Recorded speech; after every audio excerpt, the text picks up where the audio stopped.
On va aller prendre des nouvelles de l'île Maurice, voir un petit peu comment évolue le contexte Covid là-bas, avec celui qui nous donne toujours les nouvelles chaque semaine, Krishna Saou, c'est dans Cosmo Réunionnais.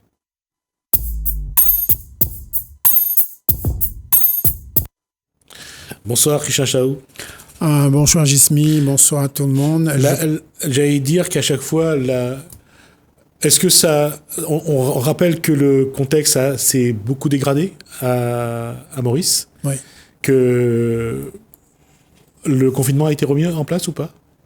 Le confinement est toujours en place. Et à l'heure que je vous parle, on est au-dessus de 1200 cas, dont 571 cas locaux infectés, et on est à 15 morts. Et ce qu'il faut aussi noter, c'est que on pensait qu'on allait arriver à un pic, que ça va se stabiliser, où il y aura une courbe descendante. Malheureusement, même si ça progresse par 1 cas ou 2 cas ou 10 cas, on est toujours dans une courbe ascendante. On est à 571 cas locaux.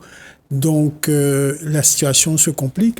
En même temps, la campagne de vaccination s'est ratée un peu comme partout, parce que les personnels soignants de première ligne, les frontliners, si on peut dire ça aussi, traînent pour se faire vacciner. À l'heure que je vous parle, il n'y a qu'un tiers de cette population-là qui s'est vaccinée.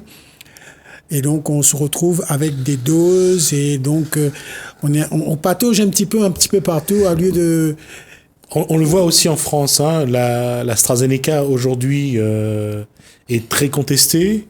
On le voit je crois que c'est le Danemark qui aujourd'hui a rayé ce vaccin de sa pharmacie. En France, il y a des endroits où les gens ne veulent pas d'AstraZeneca, et je pense que à Maurice, oui, il y a aussi, parce que c'est AstraZeneca qui est en première ligne pour être administré aux personnes. Donc les gens, ça participe à ce réticence des gens. On va juste préciser que le vaccin normalement que l'Inde a envoyé à l'île Maurice, c'est on va rappeler le nom de ce vaccin. Ouais, il y a le vaccin fabriqué sous licence AstraZeneca, c'est Covishield. Ouais. Et le vaccin 100% fabriqué par les Indiens s'appelle Covaxin. D'accord. Pour pas qu'il y ait d'ambiguïté. Quand je dis que c'est AstraZeneca, c'est parce que il fabrique le vaccin sous un autre nom qu'il envoie à l'île Maurice. Oui, c'est fabriqué par le Serum Institute de India, qui a été parmi le premier à faire fabriquer des vaccins en tout genre à la chaîne, une grosse unité de production. D'accord. Depuis qu'il y a eu ces cas de thrombose, il y a eu ces décès, la population a moins envie de tenter le vaccin. Il y en a qui le refusent totalement, surtout c'est du AstraZeneca. Donc, comment ça va se passer?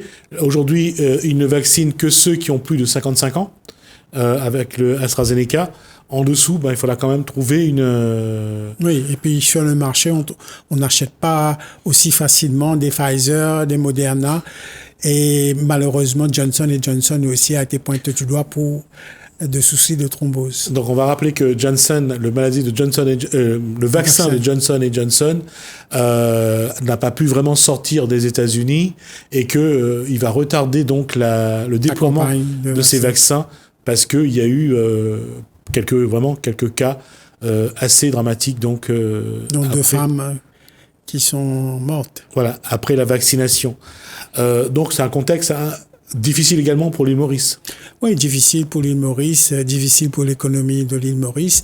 Et l'île Maurice est traversée par divers problèmes. Ils ont eu le flash flood, c'est plus qu'une inondation, c'est de la pluie continue rapide, et ce qui fait que Ben, très vite, le sud a été débordé, il y a eu des inondations, l'eau est rentrée dans les maisons des gens, etc. Ce qu'on a vu un petit peu à La Réunion aussi, c'est un problème que on devra essayer de faire face à l'avenir, que ce soit à La Réunion, à Maurice, redéployer nos drains et tout pour ce type de problème. Donc, je vais revenir sur le Covid parce que après on reviendra sur les autres événements qui malheureusement complexifient un petit peu plus la situation. C'est vrai que le climat actuellement nous est très défavorable et que ça nous pose encore plus de problèmes. Mais d'abord sur le contexte sanitaire aujourd'hui, que met en place les responsables mauriciens? Ben, les responsables mauriciens, tant bien que mal, de voir ce qu'ils peuvent faire pour freiner les clusters. Et donc, ils essayent des zones rouges, des zones vertes, ils essayent que les gens gardent le masque, la distanciation sociale, mais ils font aussi du mass testing pour freiner la propagation du virus à l'intérieur d'une zone. Et malheureusement, ça ne porte pas ses fruits immédiatement parce que on a affaire à une variante qui se déplace et qui se propage assez vite. Alors, le variant sud-africain, c'est de lui qu'il s'agit. Aujourd'hui, il est beaucoup présent à Maurice ou pas? On n'a pas encore fait des tests concluants pour savoir si c'est un variant sud-africain, anglais ou brésilien, mais par rapport à ce qu'on voit sur le développement, on peut dire que ça pencherait plutôt pour un variant sud-africain. Et ça, c'est le problème aussi qui complique. Et puis, comme j'ai dit, la campagne de vaccination, avec la malchance d'avoir commandé des AstraZeneca, et donc on a non pas des doses qu'on peut remettre très vite pour vacciner. Oui, et puis il y a une chose aussi, si à La Réunion, la France a évité, en tout cas le gouvernement français a évité qu'on ait des doses d'AstraZeneca, c'est aussi à cause du variant sud-africain, parce qu'il ne serait pas assez efficace. Oui. Donc, on espère qu'à l'île Maurice... Non, l'île Maurice a essayé de faire des commandes de Johnson & Johnson avant les problèmes qu'on a notés. Et là, il a dû décommander ça. Et c'est très compliqué parce que on va attendre parce que le vaccin indien 100% fabriqué en Inde, pour le moment, on n'a pas eu des effets secondaires. Donc, on verra s'il faut aller encore commander de Covaxin, qui est un vaccin fabriqué 100% en Inde. C'est des vaccins faits à l'ancienne. C'est pas des biotech. C'est des vaccins à l'ancienne, qui est fait comme celui de Pasteur. C'est-à-dire, on prend le virus, on le fait développer des anticorps qui protègent. Qui protègent. Il y a aussi la piste Sputnik et puis, bon, on ne sait pas trop ce qu'on va faire avec Sinopharm, le vaccin chinois. Et puis, il y a aussi une actualité qui n'est pas vraiment très plaisante pour nos cousins de l'Inde, étant donné que là-bas, l'épidémie flambe énormément. Oui, en Inde, l'épidémie flambe... parce que c'est un grand pays, parce qu'il y a un cassure entre ceux qui peuvent se permettre d'avoir un masque, d'avoir distanciation sociale, et ceux qui peuvent pas. Mais on a bien vu un des plus grands acteurs indiens est en isolement en ce moment, M. Akshay Kumar, qu'on voit souvent dans les films Bollywood. Donc, comme quoi, tout ça... que personne n'est à l'abri. Personne n'est à l'abri. On va revenir à l'île Maurice. Est-ce qu'en ce moment, il y a la mise en place d'une stratégie? Est-ce que les responsables sanitaires de l'île Maurice mettent en place de nouvelles stratégies pour justement endiguer cette situation? Je pense que on essaye de freiner. Parce que pour revenir à Maurice sans virus, sans rien, il commence à avoir des doutes là-dessus, parce que c'est des cas locaux qui sont en majorité cette fois-ci à Maurice. D'ailleurs, on parle très peu des cas importés parce qu'il y a très peu de Mauriciens de l'étranger qui rentrent à Maurice. Donc, c'est en fin de cycle, ça. Et donc, ce qu'on note, c'est que, c'est très difficile. Il n'y a pas une recette miracle. En même temps, on peut pas faire une stratégie à la sud-coréenne ou chinois parce que les Mauriciens, quand même, c'est pas aussi discipliné. C'est pas un Chinois, il est pas aussi discipliné peut-être.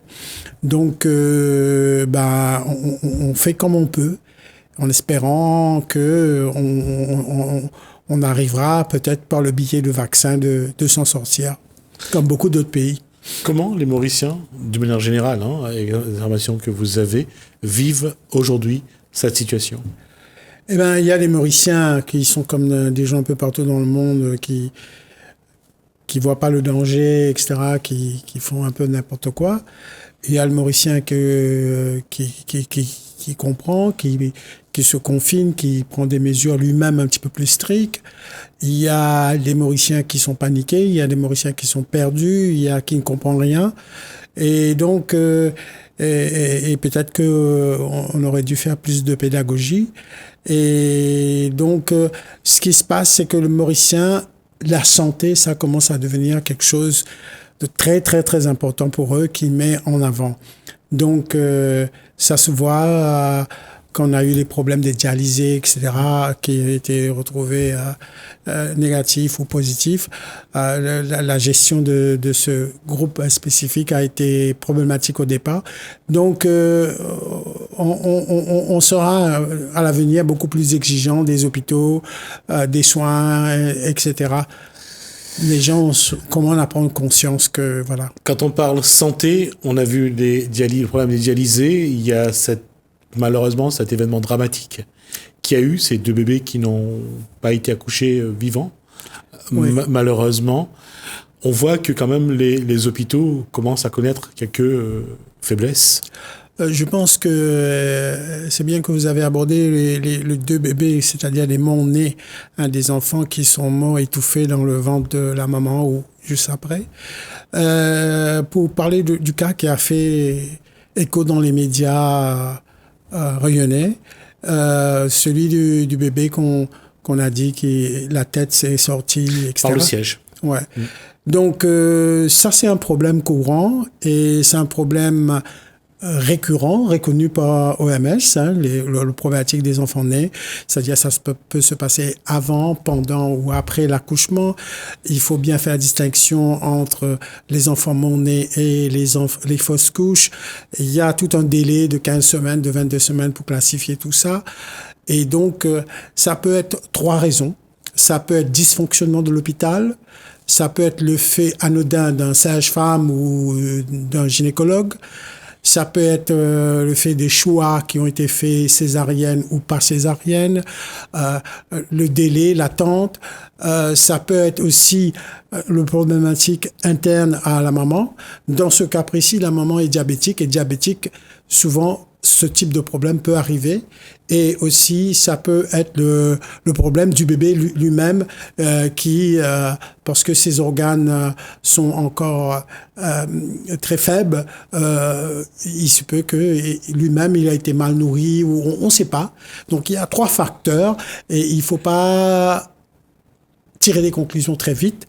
Il faut attendre que le travail soit fait par les enquêteurs, les officiers de l'inspecteur de la santé, mais quand même, on a vu que quand même, les parents ont eu droit de voir leur bébé, ils ont pu avoir leur bébé pour faire un enterrement, et ils ont pu aussi déclarer le bébé qui a un prénom qui s'appelle Prishti.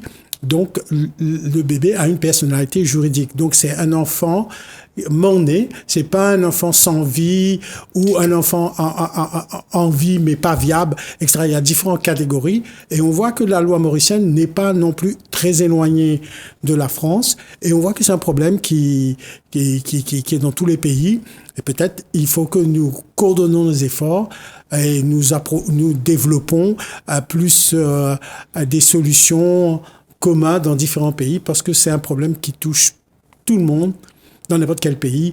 Dysfonctionnement, ça peut être inattention, ça peut être erreur, ça peut être maladresse, ça peut être beaucoup de choses. Donc, il faut que nous essayons de voir, quand nous avons des problèmes, quel type de solution on amène et de travailler ensemble.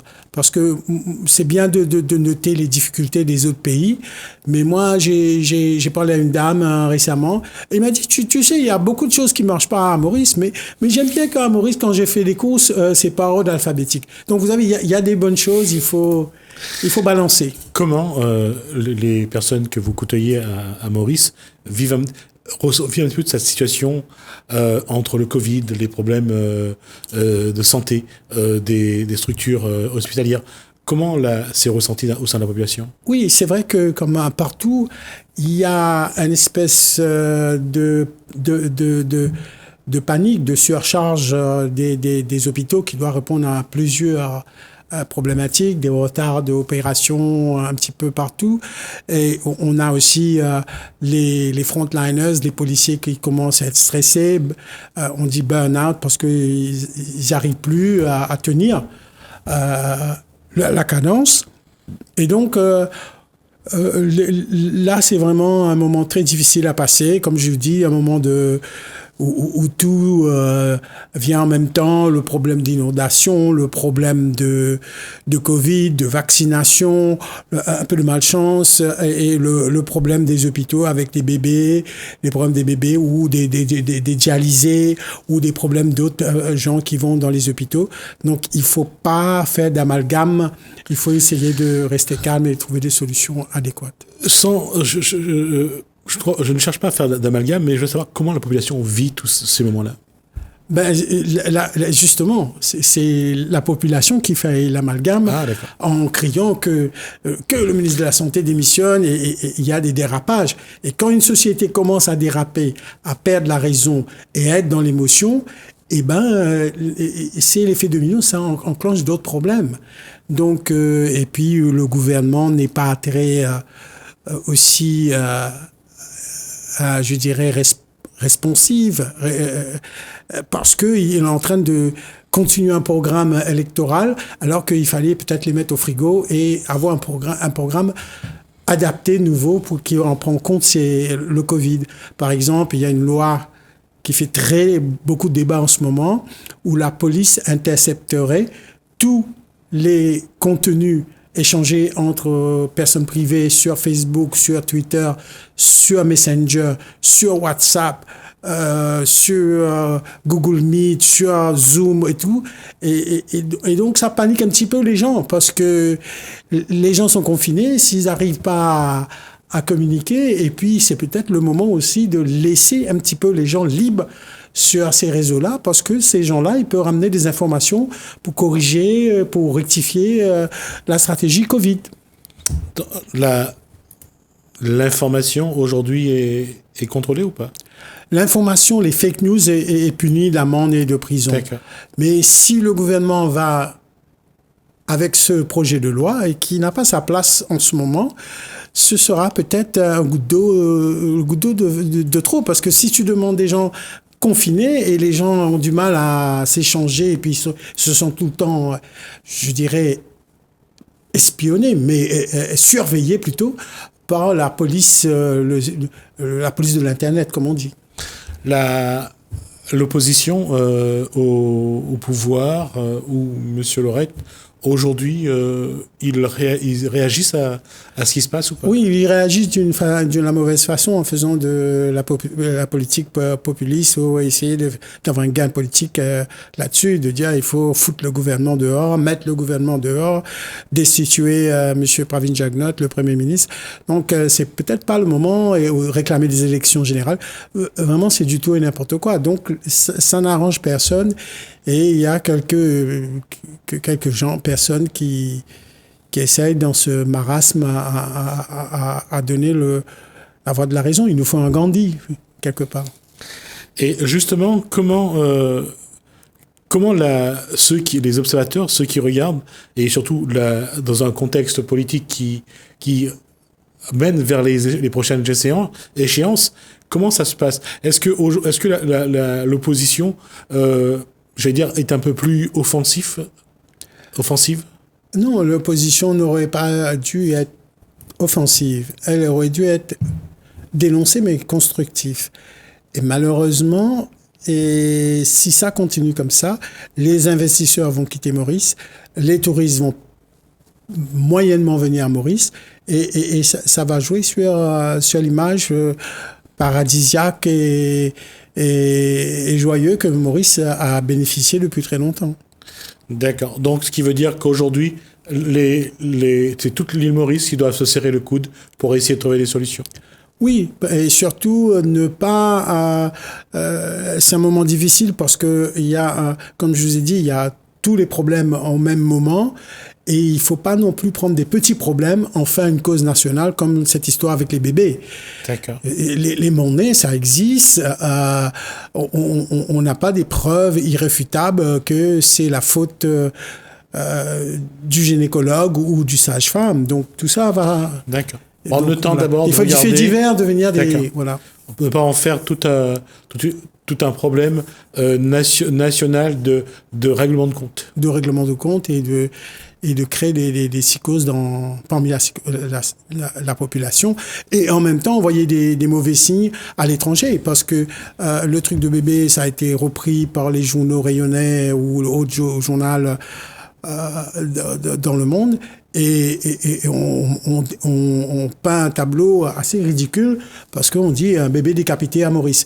Donc c'est vrai que ça n'aide pas parce que c'est pas ça qui s'est passé. C'est ce qui s'est passé, c'est ce qui se passe généralement, le problème des enfants non-nés qui est un problème qu'il faut gérer, qu'il faut adapter. Et je veux pas faire du mal à personne, mais la France est parmi les mauvais élèves dans ce domaine. Il faut refaire les lois.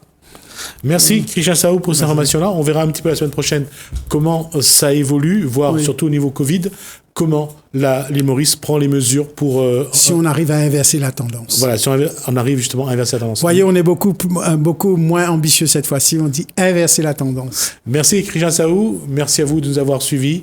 Merci Hélène, merci François, je vous dis à bientôt. Merci.